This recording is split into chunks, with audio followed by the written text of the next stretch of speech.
അങ്ങനെ ഞങ്ങൾ രണ്ടുപേരും കൂടെ സ്റ്റുഡിയോയിൽ വന്നു. ഇനി എന്ത് വേണമെങ്കിലും സ്റ്റുഡിയോയിൽ നിന്ന് എടുക്കുകയുള്ളൂ എന്ന് തീരുമാനിക്കുകയും ചെയ്തു. വലിയ തിരക്ക്, നല്ല ക്വാളിറ്റിയുള്ള സാധനം, സാധാരണക്കാരന് താങ്ങുന്ന വിലക്കുറവ്. കണ്ടോ സ്റ്റുഡിയോ കാണിച്ചത്? ആണ് നമ്മുടെ പാവങ്ങാട് കോഴിക്കോട് സ്റ്റുഡിയോ ഷോറൂം. ഇവിടെയാണ് ഇപ്പം നമ്മൾ നിൽക്കുന്നത്. എന്താണ്? ഇത് തന്നെ, പാവങ്ങാട് തന്നെയാ. നീ എന്ത് വാങ്ങിച്ചേ? ഇവിടെ ഞാനൊരു ബാഗൊക്കെ മൊത്തം എടുത്തിട്ടുണ്ട്. വൈഫിനുള്ളത് എടുത്ത്, എനിക്കുള്ളത് എടുത്ത്, കുട്ടിയാക്കുള്ളത് എടുത്ത്, അമ്മയ്ക്കുള്ളത് എടുത്ത്. എല്ലാവർക്കും കൂടി എടുത്തപ്പോ എത്ര രൂപയായി? 2852 രൂപ. എങ്ങനെയുണ്ട്? ഗംഭീരം.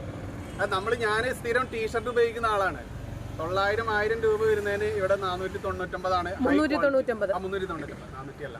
വ്യത്യസ്ത രീതിയിൽ ഭയങ്കര റേറ്റ്, പകുതി റേറ്റേ ഉള്ളൂ. അതാണ് പ്രധാനം. വിലക്കുറവുണ്ട്, അല്ലെ നല്ല ക്വാളിറ്റി ഉണ്ട്, സെലക്ഷൻ ഉണ്ട്. ചെയ്തെടുക്കാം നമുക്ക്. അതെ അതെ അതെ. മറ്റേ ടെക്സ്റ്റൈൽസിൽ ചെന്നാൽ നമ്മള് അവരെടുത്തിരുന്ന് ഇട്ട് നോക്കാന്നുള്ള. അതെ അതെ, പിന്നീട് വേണമെങ്കിൽ എടുത്താൽ മതി. AC-ക്കകത്ത് നിന്നിട്ട് എടുക്കാം. അതാണ്. അപ്പോൾ സ്റ്റുഡിയോ, കാരണം നമുക്കുള്ള ഓരോ ലാഭവും നമുക്ക് തന്നെ, അല്ലേ? ടാറ്റയിലൂടെ രാജ്യസ്നേഹത്തിലാണ് ഓരോ രൂപയും. അതെ, അതുകൊണ്ടാണ് നമ്മൾ ടാറ്റയോടൊപ്പം നിൽക്കുന്നത്. ഓക്കെ.